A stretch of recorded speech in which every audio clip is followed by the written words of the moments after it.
not afraid of growing slowly, be afraid only of standing still. तो आराम आराम से तैयारी करने से मत डरो कि भाई मैं इतनी आराम से तैयारी कर रहा हूँ। नो, इस चीज़ से डरने की ज़रूरत नहीं है। डरने की ज़रूरत तुम्हें तब है जब तुम कुछ भी नहीं पढ़ रहे हो, बिल्कुल भूत बन के तुम खड़े हो।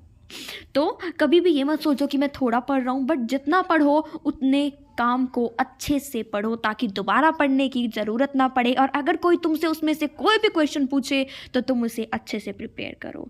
सो hello everyone, welcome to your YouTube channel it's Keshav learners. आज के इस वीडियो में हम करने वाले हैं अपनी क्लास 10th के केमिस्ट्री के चैप्टर नंबर 1 केमिकल रिएक्शंस वाला जो चैप्टर है आपका, उस चैप्टर को आज हम कवर करेंगे not from NCERT, not from notes. आज हम करने वाले हैं क्वेश्चन बैंक से सॉल्व। तो उससे पहले ना वीडियो को यहीं पर पॉज करो और कमेंट सेक्शन में फटाफट से लिखो कि आपका कितना सिलेबस हो चुका है और आप अभी किस सिचुएशन में हो। सो हाँ जी गाइस, देखो पहले मैं आपको बता देती हूँ कि इस चैनल पर मैं 10th की भी तैयारी कराती हूँ। तो आज हम चैप्टर करेंगे केमिकल रिएक्शंस एंड इक्वेशंस। तो देखो मैं आपको इस चैनल पर आज से एक न्यू सीरीज़ लेकर आ रही हूँ आप सबके लिए, जिसमें मैं क्या करने वाली हूँ, हर एक चैप्टर को different question banks, sample papers और डिफरेंट रेफरेंस बुक से मैं आपको तैयारी कराने वाली हूँ। तो आज जो है हमारी फर्स्ट क्वेश्चन बैंक है, जिससे आज हम फर्स्ट चैप्टर को कवर करेंगे। और आज के इस वीडियो में हम MCQ एजर्शन बेस्ड क्वेश्चंस को और जो हमारी केस स्टडी है उस सारे के सारे क्वेश्चंस को हम कवर कर लेंगे। उससे पहले आपको कुछ नोट्स प्रोवाइड किए हैं मैंने, आप देख सकते हो यहाँ पर आपको बस एक चीज़ मैं आपको बता देती हूँ, ठीक है, जिसमें बहुत ज़्यादा बच्चे कंफ्यूज होते हैं, वो है हमारा ऑक्सीडेशन एंड रिडक्शन का कॉन्सेप्ट। तो आपको यहाँ पर एक चीज़ याद रखनी है इसके लिए, ऑयल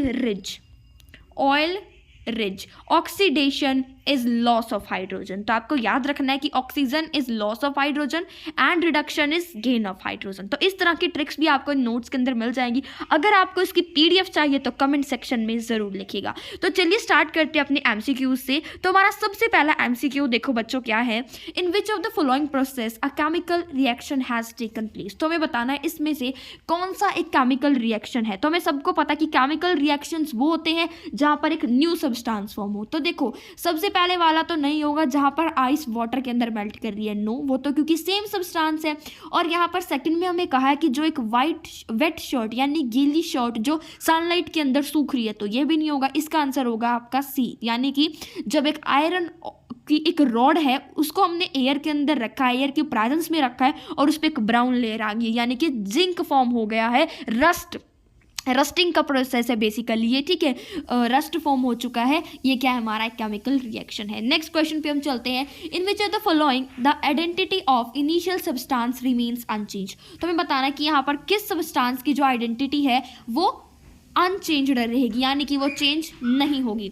तो देखो कर्डलिंग ऑफ मिल्क, अगर मैं कर्डलिंग ऑफ मिल्क की बात करूं तो इसमें क्या होता है बच्चों, बेसिकली हम दूध से दही बनाते हैं, तो सब्सटेंस तो चेंज हो ही रहा है हमारा। नेक्स्ट है formation of crystals by process of crystallisation. तो जब क्रिस्टल्स फॉर्म होते हैं क्रिस्टलाइजेशन के प्रोसेस से, ये क्या है, यहाँ पर जो सब्सटेंस है वो अनचेंज रहता है क्योंकि उसके क्रिस्टल्स यहाँ पर फॉर्म हो रहे हैं, ठीक है ना, क्रिस्टलाइजेशन के प्रोसेस से उसका पूरा का पूरा आइडेंटिटी नहीं चेंज हो रही है। अब ऑफ ग्रेप्स होंगे तो पूरी आइडेंटिटी चेंज हो जाएगी उनकी। और डाइजेशन ऑफ फूड में भी बहुत सारे चेंजेस आएंगे, पेस्ट से लेकर कहाँ पर वो बेसिकली थोड़ी थोड़ी चीज़ें अब्जॉर्ब होंगी। तो नेक्स्ट क्वेश्चन पे आ जाते हैं। प्लीज़ चैनल को कीजिए सब्सक्राइब एंड वीडियो को कीजिए लाइक इतने बेहतरीन कंटेंट के लिए। तो आप देख सकते हो इस वीडियो के अंदर ना, ये मैंने ऐसे ही फालतू के आपको क्वेश्चंस नहीं करा रही हूँ मैं, ये पिछले जो प्रीवियस ईयर क्वेश्चंस भी इनके अंदर इंक्लूडेड है। नेक्स्ट है, which of the following condition helps us to determine that a chemical reaction has taken place. तो अभी हमें कौन सी चीज़ों से पता चलता है कि केमिकल रिएक्शन हुआ है। तो देखो अगर किसी रिएक्शन में गैस की वॉल्यूशन है, प्रेसिपिटेट अगर फॉर्म हुए हैं और उसका कलर चेंज हुआ है, तो हमें पता चलता है कि हाँ भाई ऐसा कुछ हुआ है केमिकल रिएक्शन के अंदर। तो बेसिकली ये कंडीशंस है जिनसे हमें पता चलता है कि केमिकल रिएक्शन हुई है, ठीक है। तो इसका आ जाएगा ऑल ऑफ दीज। नेक्स्ट है, which of the following features is involve in a properly written chemical equation. तो ऐसे कौन से फीचर्स है जब हम प्रॉपरली एक इक्वेशन को लिखते हैं जो उसके अंदर आते हैं। देखो अभी इक्वेशन लिखी हुई है यहाँ पर, ऐसे कौन से फीचर्स हैं जो इसके अंदर हमें चाहिए। तो देखो यहाँ पर क्या होता है, टेम्परेचर हमें लिखना होता है, ठीक है, वो बैलेंस्ड होनी चाहिए। अब आप देख सकते हो बैलेंस्ड है ये इक्वेशन टोटली, ठीक है। और आगे हमारे पास है it should have information regarding physical state, यानी कि कोई भी इसकी फिजिकल स्टेट यानी कि वो किस स्टेट में है, वो लिक्विड है, गैस है, ठीक है, तो वो स्टेट लिखी अगर होगी तो वो क्या है, एक प्रॉपर रिटन केमिकल इक्वेशन होगी। तो इसका आ जाएगा आंसर ऑल ऑफ दीज। आप देख सकते हो यहाँ पर सारी की सारी चीज़ें लिखी हुई हैं। ये एग्जांपल के लिए बता देती हूँ आपको, देखो बैलेंस्ड भी है ये, और इनके साथ साथ इनकी स्टेट लिखी गई है कि ऑक्सीजन गैस की फॉर्म में है, H2 गैस की फॉर्म में है, and H2O is in the liquid form. Next हम क्वेश्चन पे चलते हैं, why is it important to balance a skeletal chemical equation. तो बैलेंस करना क्यों जरूरी है भाई, देखो law of conservation of energy की वजह से नहीं, कांस्टेंट प्रोपोर्शन की वजह से नहीं, इसका आंसर आएगा हमारा 3। आपने पढ़ा होगा लॉ ऑफ कंजर्वेशन ऑफ मास के अकॉर्डिंग, क्योंकि हम मास को ना क्रिएट कर सकते हैं ना डिस्ट्रॉय कर सकते हैं, इसलिए जो है केमिकल इक्वेशन को बैलेंस करना बहुत ज़्यादा ज़रूरी है। तो देख लो सभी प्रीवियस क्वेश्चंस भी हैं ये, प्लीज़ चैनल को सब्सक्राइब कर दीजिए इतने बेहतरीन कंटेंट के लिए। नेक्स्ट है it is important to balance the chemical equations to satisfy the law of conservation of mass which of the following statement of the law is incorrect. तो देखो क्या कह रहे हैं कि हम सबको पता है कि केमिकल इक्वेशन जो है हमें बैलेंस करनी होती है लॉ ऑफ कंजर्वेशन ऑफ मास के अकॉर्डिंग। अब हमें बताना कि इसमें से ये जो लॉ है इसके बारे में कौन सी स्टेटमेंट जो है वो इनकरेक्ट है, यानी कि गलत है। तो देखो the total mass of the elements present in the reactants is equal to the total mass of elements present in the product. तो बिल्कुल सही है ये कि जितने जो मास एलिमेंट्स का रिएक्टेंट्स में है उतना ही प्रोडक्ट्स के अंदर होगा। नेक्स्ट है the number of atoms of each elements remain the same before and after a chemical reaction. तो देखो क्या कह रहे हैं कि जो नंबर ऑफ एटम्स है वो हमेशा सेम ही रहती है, तो बिल्कुल सही बात है ये। उसके बाद क्या, the chemical composition of reactants is the same before and after the reaction. तो इसका आंसर आ जाएगा बच्चों सी, डी इसका आंसर नहीं है, इसका आंसर आएगा आपके पास सी, क्योंकि जो केमिकल कंपोजिशन है एक रिएक्टेंट की वो पहले और रिएक्शन के बाद में सेम नहीं रहती है, ठीक है ना, क्योंकि रिएक्टेंट होते हैं यहाँ पर और उसके बाद में जाके उसका 1 second, oh sorry it's my mistake, मैंने सोचा यहाँ पर नॉट है, तो बिल्कुल ये भी सही है, इसका आंसर डी आएगा। डी क्यों आएगा, क्योंकि जो मास है उसे ना ही हम क्रिएट कर सकते हैं और ना ही उसे हम डिस्ट्रॉय कर सकते हैं। सो सॉरी फॉर दैट, मैंने वहाँ पर नोट देख लिया था, वो ऊपर वाले MCQ के साथ थोड़ा क्लैश में आ गया था। तो हाँ जी अब चलते हैं हम नेक्स्ट क्वेश्चन पे, विच of the following correctly represents a balanced chemical equation. अब मैं बताना कि बैलेंस्ड कौन सी है। तो देखो अभी यहाँ पर सबसे पहले देख लेते हैं, Fe के साथ कुछ नहीं है बट यहाँ Fe के साथ 3 लगा रखा है, तो ये क्या हो जाएगा, गलत, ठीक है, तो ये वाला तो नहीं आएगा। उसके बाद है Fe के साथ 3 है, यहाँ भी Fe के साथ 3 है भाई। उसके बाद 4H2O, अब देखो 4H2 यहाँ भी है यहाँ भी है, और O2 के साथ क्या है 4 है, क्योंकि वहाँ पर H के आगे 4 लगा हुआ है, तो ऑब्वियसली वो और O के साथ भी होगा, यानी हमारी ऑक्सीजन के साथ भी होगा, तो ये क्या आ जाएगा हमारा यहाँ पर 4 लगा हुआ है ना, तो बेसिकली हमारा क्या आ जाएगा इसका आंसर B, ठीक है जी, इसका आंसर होगा हमारा बी। नेक्स्ट है sodium reacts with water, sodium reacts with water to form sodium hydroxide and hydrogen gas. तो बेसिकली जब जो सोडियम है वाटर के साथ रिएक्ट करता है तो वो sodium hydroxide and hydrogen gas form करता है, उसकी जो है हमें केमिकल इक्वेशन बेसिकली यहाँ पर लिखनी है। तो इसकी केमिकल इक्वेशन आप मुझे आंसर में बताओगे, कमेंट सेक्शन में बताओगे कि इसका आंसर क्या होगा, ये आप सभी के लिए HW है। तो हाँ जी फटाफट से कमेंट करके बताइए कि इसका आंसर क्या होगा। उसके बाद है हमारे पास the values of A, B and C that the following chemical reaction becomes balance. तो हमें बताना है कि A, B, C, यहाँ पर A, B, C की वैल्यू हमें क्या लिखनी है कि जिससे इक्वेशन बैलेंस हो जाए। तो अभी ये सेम ऊपर रिएक्शन करके आए हैं, Fe के साथ 3 लगेगा बिकॉज यहाँ पर 3 है। उसके बाद देखो यहाँ पर H2 है ना, और यहाँ पर ऑक्सीजन के साथ क्या है 4 है, तो यहाँ पर ऑक्सीजन के बैक पे कुछ नहीं है, यहाँ पर ये ऑब्वियसली 4 आएगा, ठीक है। ये तो ऊपर जो हमने अभी इक्वेशन की है वो सेम ही है, तो इसका आंसर आ जाएगा हमारा C। नेक्स्ट है हमारे पास क्वेश्चन, जो केमिकल रिएक्शन होती है कॉपर एंड ऑक्सीजन की, वो कौन सी रिएक्शन होती है। तो बेसिकली कॉपर Cu+O ये होता है हमारा कॉपर ऑक्साइड, तो बेसिकली ये हमारी कॉम्बिनेशन रिएक्शन आ जाएगी। नेक्स्ट है ये जो रिएक्शन लिखी हुई है हमें बताना है कि कौन से टाइप की रिएक्शन है। तो बेसिकली ये एक्सोथर्मिक रिएक्शन है। एक्सोथर्मिक रिएक्शन ये इसलिए है क्योंकि इसके अंदर बेसिकली क्या हुई है, हीट जो है वो रिलीज हुई है।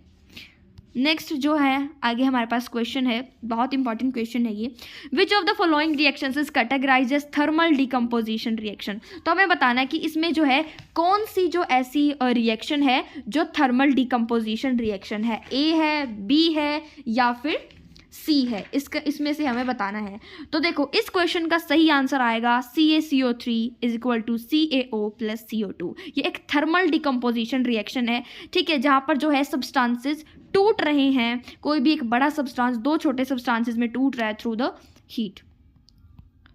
उसके बाद यहाँ से हम क्वेश्चन करेंगे 14th वाला, which of the following are double displacement reaction. तो हमें बताना कि इसमें से डबल डिस्प्लेसमेंट रिएक्शन कौन सी है। तो देखो इसका आंसर क्या आएगा हमारे पास, पहले क्वेश्चन देख लेते हैं। यहाँ पर आयन्स एक्सचेंज हो रहे हैं, यहाँ पर भी आयन्स एक्सचेंज हो रहे हैं, और ये वाला तो कॉम्बिनेशन रिएक्शन है, और ये वाला जो है बेसिकली हमारे पास रिडॉक्स रिएक्शन है। तो बेसिकली यहाँ पर जो बी है वो इसका सही आंसर होगा। तो इसका आ जाएगा बच्चों B part, that is only second, क्योंकि ये क्या एक डबल डिस्प्लेसमेंट रिएक्शन है, क्योंकि यहाँ पर क्या हो रहे हैं, दोनों के दोनों डिस्प्लेस कर रहे हैं एक दूसरे को। Na ने क्या कर दिया है, Na ने Ba को यहाँ से बैरियम को क्लोराइड से जो है बेसिकली डिस्प्लेस कर दिया है, और बैरियम ऑक्साइड ने इसको SO4 से Na को डिस्प्लेस कर दिया है। सो नेक्स्ट क्वेश्चन देख लेते हैं। Barium chloride on reacting with ammonium sulphate forms barium sulphate and an ammonium chloride, which of the following correctly represents the type of reaction involve. तो हमें बेसिकली बताना कि जो बैरियम क्लोराइड है वो अमोनियम सल्फेट के साथ रिएक्ट करके क्या बना रहा है, barium sulphate and ammonium chloride. तो हमें बताना कि कौन सा रिएक्शन है। तो बेसिकली बच्चों ये डबल डिस्प्लेसमेंट रिएक्शन होगा जो बिल्कुल इसकी तरह होगा। यहाँ पर आप देख सकते हो ये डबल डिस्प्लेसमेंट रिएक्शन हमारा होगा। नेक्स्ट है, हमें दिया हुआ है कि एक रीमा ने 5 मिलीलीटर लेड नाइट्रेट सॉल्यूशन को एक बीकर के अंदर रखा, और उसके अंदर 4 मिलीलीटर उसने क्या डाल दिया, पोटेशियम आयोडाइड डाल दिया है, ठीक है। तो उसने क्या ऑब्जर्व करा वो हमें बताना। तो बेसिकली अब देखो इसने क्या करा है, लेड नाइट्रेट क्या होता है, PbNO3, हाँ जी ठीक है, यही होता है। पोटेशियम आयोडाइड होता है Ki, इसके आगे क्या फॉर्म होगा, KNO3 PbI2। तो बेसिकली ये रिएक्शन आपने बहुत बार पढ़ा भी होगा। तो ये रिएक्शन जो है यहाँ पर येलो प्रेसिपिटेटस रिएक्शन के अंदर फॉर्म होते हैं। एनसीईआरटी में एक प्रॉपर एक्टिविटी है। मैं आपको बता दूं कि इस क्वेश्चन से जो भी मैंने एमसीक्यू कराया, जो आपको भी इक्वेशन समझाई थी, इससे आपके 3 मार्क्स के जो है क्वेश्चन बनने के भी बहुत ज़्यादा चांसेस हैं। नेक्स्ट है हमारे पास एक सोडियम सल्फेट सॉल्यूशन है, हमने एक टेस्ट ट्यूब के अंदर ली है और हमने उसके अंदर थोड़े से बैरियम क्लोराइड सॉल्यूशन को ऐड कर दिया। तो हमने देखा कि इनसॉल्युबल सब्सटेंस फॉर्म होगा। तो आपने बताना कि वो कौन सा सब्सटेंस होगा। तो वो सेम अभी जो ऊपर कराया मैंने, येलो कलर का एक सब्सटेंस फॉर्म होगा जिसे हम बोलेंगे BaSO4, और इसी के ही प्रेसिपिटेट आगे फॉर्म होंगे। और आगे 2 MCQs और हैं, उसके बाद एजर्शन रीजन हम करेंगे। तो बेसिकली जो ये रिएक्शन है यहाँ पर आपको बताना है कि इसमें से आप स्टेटमेंट्स कौन सी करेक्ट है। तो इसमें करेक्ट होगी हमारी HCl, क्योंकि जो HCl है वो ऑक्सीडाइज हुआ है। ऑक्सीडाइज अभी मैंने आपको एक ट्रिक बताई थी, ऑयल एंड रिज, यानी कि ऑक्सीडेशन में क्या आएगा, ऑक्सीजन इज लॉस्ट, है ना, और हाइड्रोजन का इसमें क्या होगा, बेसिकली लॉस होगा। तो यहाँ पर क्या आएगा हमारे पास, ऑक्सीडेशन में क्या होगा, लॉस होगा हाइड्रोजन का। तो आप देख सकते हो कि HCl जो है वो ऑक्सीडाइज हुआ है, ऑब्वियसली उसमें से हाइड्रोजन रिमूव हुई है। और इसका सेकंड ऑप्शन भी सही है कि जो MnO2 है, जो मैंने आपको बताया था रिज से, आपने देखा होगा reduction is gain of hydrogen. तो बेसिकली ये क्या है, हमारे दोनों के दोनों सही हो जाएंगे। आई होप कि आपको ये समझ आया होगा। नेक्स्ट है, which of the following gases can be used for storage of fresh sample of an oil for long time। तो ऐसे कौन सी गैस है जिसे हम बेसिकली यूज़ करते हैं सामान को स्टोर करने के लिए, तो वो है हमारी हीलियम एंड नाइट्रोजन। तो मैंने आपको कुछ एजर्शन रीजन प्रोवाइड किए हैं, आप देख सकते हो यहाँ पर एजर्शन रीजन भी है। उसके बाद हम करेंगे थोड़े से केस बेस्ड स्टडी। तो एजर्शन रीजन कर लेते हैं। तो देखो जो ये रिएक्शन दी है हमें यहाँ पर, ये कह रहे हैं कि ये बैलेंस्ड रिएक्शन है।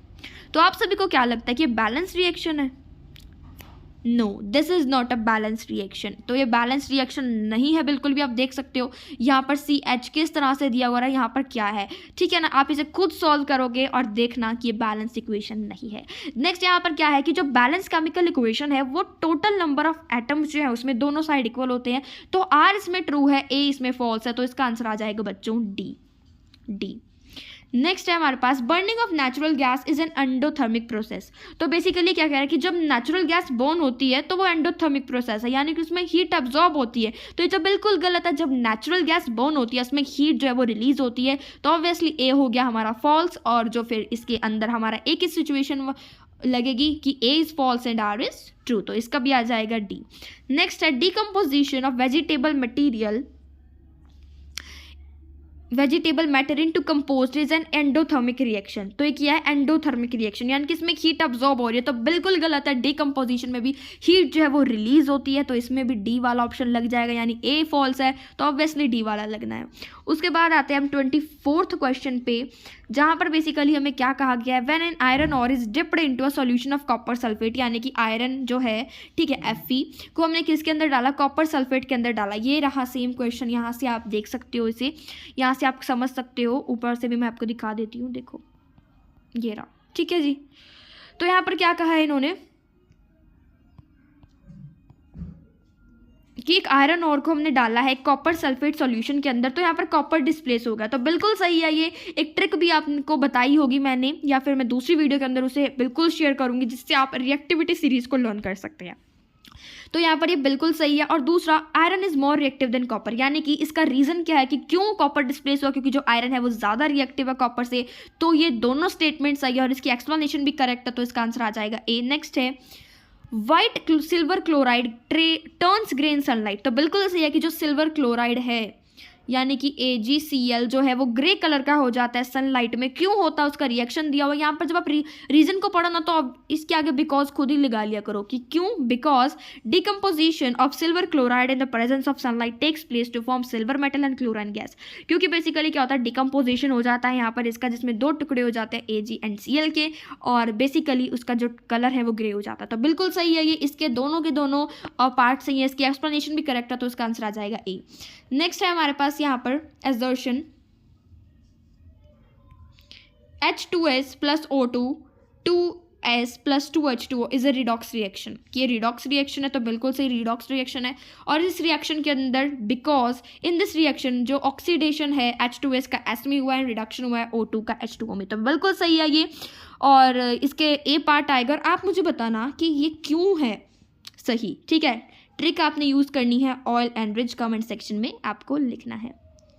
एक लास्ट हमारे पास रह गया 2 असर्शन रीजन।